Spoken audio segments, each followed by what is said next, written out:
एक गोष्ट कायम लक्षात ठेवा, सगळ्यात सुरक्षित जहाजांसाठी ठिकाण कुठलं? किनारा. पण जहाज काय किनाऱ्यावर उभा करण्यासाठी बनवलं गेलंय? त्यांनी पाण्यातच उतरलं पाहिजे. लाटा आहेत, वादळ आहे, असं म्हणून नाही जमणार. त्याला यश गाठायचंय, पलीकडच्या यशाच्या किनाऱ्यावर पोहोचायचं, तर त्याला पाण्यात उतरावंच लागेल. विमान सगळ्यात सुरक्षित कुठं? एअरपोर्टवर. मग काय ते तिथंच ठेवता? सगळं आभाळ विरोध करत असतं त्याला. पण त्या अंतर्विरोधाला न जुमानता ते आकाशाला गवसणी घालायला झेपावतच ना. विरोध येणारच आहे, होणारच आहे. आणि एक गोष्ट कायम लक्षात ठेवा, तुम्ही लोकल मधनं बाहेर पडायला तुम्हाला फार एनर्जी लावावीच लागत नाही, आपोआपच जाता. पोचल्यावर कळतं आलो का. आणि आतली लोक बाहेर येत असताना तुम्ही आत जायचा प्रयत्न करा, येऊ देतील आत. तुम्ही उद्योगात उतरताय, तुम्ही व्यवसायात उतरताय, प्रवाहाच्या विरोधात निघाला आहात, आंतरविरोध सोसावाच लागेल. सहजासहजी आत जाणं नाही जमणार. घुसावंच लागेल, ताकद लावावीच लागेल, धाडस करावंच लागेल, निर्णय घ्यावाच लागेल, कृती करावीच लागेल. हे सगळ्यात महत्वाचं आहे. तेव्हा आभाळात झेपावाल, हे तेव्हा शक्य होईल. त्यामुळे पहिली गोष्ट, प्रत्यक्ष कृतीला सुरुवात करा, थेट. त्याशिवाय तुम्ही काहीच करू शकत नाही. हे सगळ्यात महत्वाचं. आता याच्यात दुसरी महत्वाची गोष्ट आहे, घुसला पण असंच घुसायचं आहे का? तुम्हाला माहिती आहे 50 वर्षाचं आयुष्य आहे महाराजांचं, पण या 50 वर्षाच्या आयुष्यात एकही घटना अशी नाही, एकही प्रसंग असा नाही की ज्याचं महाराजांनी नियोजन केलं नाही. एकही नाही, एकही घटना, एकही प्रसंग असा नाही की ज्याचं महाराजांनी नियोजन केलं. ते जाऊ द्या, आईच्या गर्भात असतानाच ज्यांच्या आयुष्याचं नियोजन ठरलंय, असे जर कुणी महापुरुष या सृष्टीत जन्माला आले असतील तर छत्रपती शिवाजी महाराजांशिवाय दुसरं नाव नाही. जन्माला यायच्या आधी ठरलंय का जन्माला यायचं आहे, जन्माला यायच्या आधी ठरलंय जन्माला येऊन काय करायचं आहे. 50 वर्ष एकही घटना नाही ज्याचं महाराजांनी नियोजन केलं नाही. एकही. महाराजांच्या आयुष्यात एक आणि एकमेव घटना ज्याचं त्यांनी नियोजन केलं नव्हतं, ती म्हणजे महाराजांचा मृत्यू. फक्त त्याचंच नियोजन नव्हतं. साधी गोष्ट आहे. 10 नोव्हेंबर 1659 महाराजांनी प्रतापगडावर अफजल खानाचा कोतळा बाहेर काढला. अफजल खानाचा कोतळा बाहेर काढायला महाराजांना फक्त 2 मिनिटं लागली. पण या 2 मिनिटाच्या यशस्वीतेसाठी महाराजांनी तब्बल 1 वर्ष नियोजन केलं होतं. तब्बल 1 वर्ष.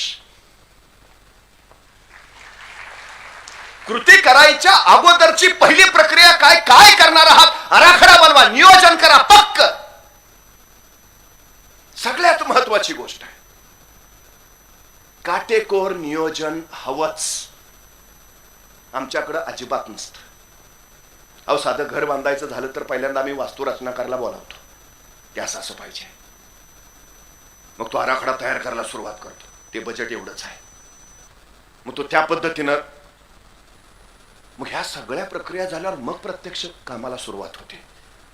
अहो, दगडा मातीची इमारत बांधताना सुद्धा आम्ही एवढं नियोजन करतो. आमच्या जिवंत हाडामांसाच्या पोरांच्या आयुष्याच्या इमारतीचं बांधकाम सुरू करताना खरंच आम्ही नियोजन करतो का हो? एखाद्या उद्योगात पडण्याआधी तो उद्योग, त्याची इमारत उंच उंच जावी, ती मजबूत राहावी, याच्यासाठी आम्ही नियोजन खरंच करतो का हो? आईन्स्टाईन असं म्हणतात की जर मला कोणी 1 तासाचं काम करायला सांगितलं तर तासाभराचं ते काम करण्यासाठी मी ते काम कसं करावं ह्याच्या नियोजनात 50 मिनिटं घालवीन, आणि 50 मिनिटाच्या नियोजनाच्या बळावर ते काम मी फक्त 10 मिनिटातच उरकेन. नियोजन तुमचा वेळ वाचवतं, नियोजन तुमची ऊर्जा वाचवतं, नियोजन तुमचे कष्ट वाचवतं. नियोजन करा. पहिली सगळ्यात महत्वाची गोष्ट आहे. कुठल्याही क्षेत्रात असा तुम्ही हे नियोजन भान राखून योजना आखाव्यात आणि बेभान होऊन ते अंमलात आणाव्यात. हे यशाचं सगळ्यात सर्वोत्तम सूत्र आहे. सगळा विचार करा आधी, भान राखून योजना आखा आणि मग बेभान होऊन ते अंमलात आणा. सगळ्यात महत्वाची गोष्ट काय? 2 मिनिटं लागली महाराजांना कोतळा बाहेर काढायला. काढला. 2:45 वाजता 2:30 वाजता हे घडलं. 2:45 वाजता मराठी सैन्य रानावनातनं बाहेर पडलं. खणाच्या सैन्यावर तुटून पडलं. लंगडेतोड चालू झाली. खणाचे हत्ती, घोडे, उंट, तोफा, शमशेरी, शस्त्र सगळी तिथंच. मराठ्याने टिपलं, जवळ जाऊन ताब्यात घेतलं. स्वराज्याची कमाई. पण महाराजांचं नियोजन किती आहे बघा. नियोजनाला दूरदृष्टी असणं फार महत्वाचं आहे. सगळ्यात गरजेचं आहे ते. काय घडेल उद्या? कोरोना येऊन गेल्यावर आम्हाला कुठं माहिती होतं कोरोना येणार आहे? अरे संकट सांगून नाहीत येत. आम्ही आधीच तयार असावं लागतं, सजग असावं लागतं, सावध असावं लागतं. उद्योग व्यवसाय तर ते महत्वाचंच आहे. सगळ्यात महत्वाची गोष्ट आहे ती. कुठलाही मोठा उद्योग पहा, कुठलीही मोठी कंपनी घ्या, ती पुढच्या 5 वर्षाचं आर्थिक नियोजन आधीच तयार करून ठेवते. ती म्हणते 5 वर्ष नाही आमचा व्यवसाय झाला तरी आम्ही ताट उभा असलो पाहिजे. हे नियोजन आधीच आहे 5 वर्षाच्या पुढचं. आम्ही व्यवसायात उतरताना काय, मग ते कर्ज कुठे मिळेल? कारण ठेवावंच लागतंय का? असतं तर मग हे कशाला केलं असतं? सबसिडी किती? हा विचार करून लोक उद्योगात उतरणारी आहेत. मी मगाशी पण सांगितलं, उद्योगाला पैसा लागत नाही. सगळ्यात महत्वाची गोष्ट, तुमच्याकडे पैसा नाही हेच उद्योग करायचं कारण बनवा ना. का उद्योगात उतरताय? पैसे नाही, मिळवायचे, कमवायचे म्हणून. उद्योग करण्यापाठी मग तुमचं कारण काय आहे? का, या प्रश्नाचं उत्तर अत्यंत महत्वाचं आहे. का करताय? शेकडो कंपन्या आहेत रतन टाटांच्या, तरी गेल्या वर्षी परत एअर इंडिया घेतली. आता आणखीन 2 कंपन्या सुरू करतायत. का? स्वतःला काय मिळवायचंय म्हणून नव्हे. ते असं म्हणतात की मी एक कंपनी चालू केली की 5,000 लोकांना रोजगार मिळतो. माझं काही नाही, पण 5,000 कुटुंब उभा राहतात. तुमच्या उद्योगाच्या पाठीमागं का, या प्रश्नाचं उत्तर फार महत्वाचं आहे. ते उत्तर तुम्हाला यश देतं. ते सगळ्यात महत्वाचं आहे. का? नियोजनात हा पहिला मुद्दा आहे. का? हे सगळं ताब्यात आलं. महाराजांना माहिती आहे अफजल खानाच्या या प्रकारात आपल्याला 2,000 घोडी का होईना मिळणारच आहे. 4,000 घोडी घेऊन आलाय खान, पण 2,000 घोडे मिळणारच आहेत. काय आत्मविश्वास असेल? नाही ते जाऊ दे, ते घोडे भेडायचं बघू, नंतर आधी ते खानाचं बघू. नाही, खात्री किती आहे, विश्वास किती आहे? हो, मी खान मारणारच. मारला. महाराज विचारत बसले का जमेल का, होईल का, करूया का? नाही. तुमच्यात आज 2 मन आहे. एकाचं नाव आहे आनंदराव आणि दुसऱ्याचं नाव आहे गंभीरराव. जमेल म्हटलं की लगेच आनंदराव जागा होतो, जमतंय. आणि जमेल का गंभीरराव, नाही वाटत. संपला विषय. काय सकारात्मकता किती आहे तुमची? एक गोष्ट लक्षात घ्या, फायदा तोटा नुकसान संकट अडचणी अडथळे हे सगळे आपले खेळ आहेत. आपल्या मान्यावर आहे ते. घटना अनुकूल आहे का प्रतिकूल आहे, बुडलो का तगलो, हे आपल्यावर आहे. बाकी परिस्थितीला काही देणं घेणं नाही. सकारात्मकता काय सांगते? हो, मी खान मारणारच. महाराजांनी मारला. खान 4,000 घोडे घेऊन आलाय. 2,000 भले पडून जाण्यात यशस्वी होतील, पण मला 2,000 घोडे मिळणारच आहेत. मिळाली. पण आता नुसते घोडे मिळून उपयोग आहे का?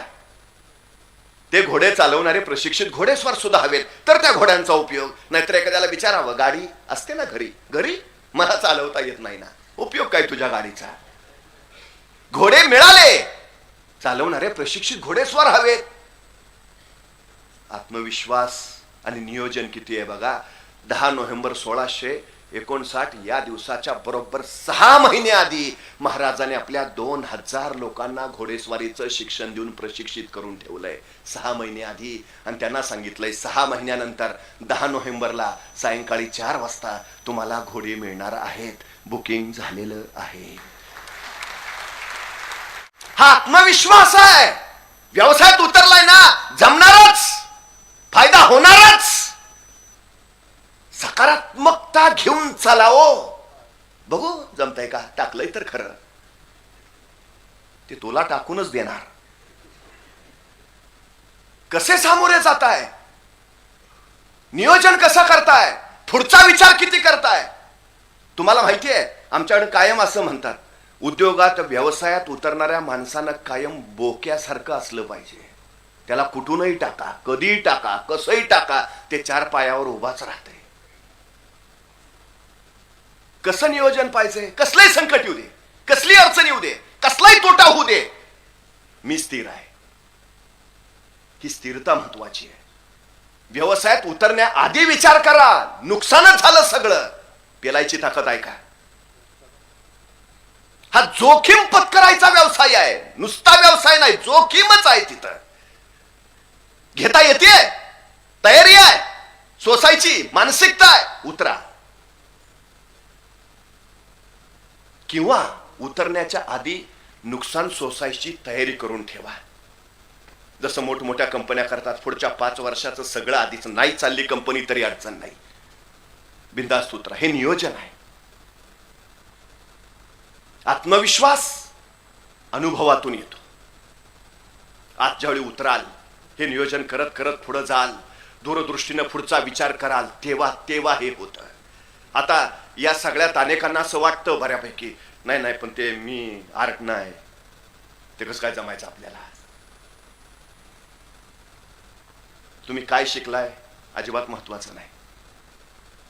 तुम्ही स्त्री आहात का पुरुष, काही महत्वाचं नाही. तुमचं वय किती आहे अजिबात महत्वाचं नाही. पहिली गोष्ट, तुमची तयारी किती आहे, तुमचा आत्मविश्वास किती आहे, तुमचा अभ्यास किती आहे, आणि तुमचं नियोजन कसं आहे.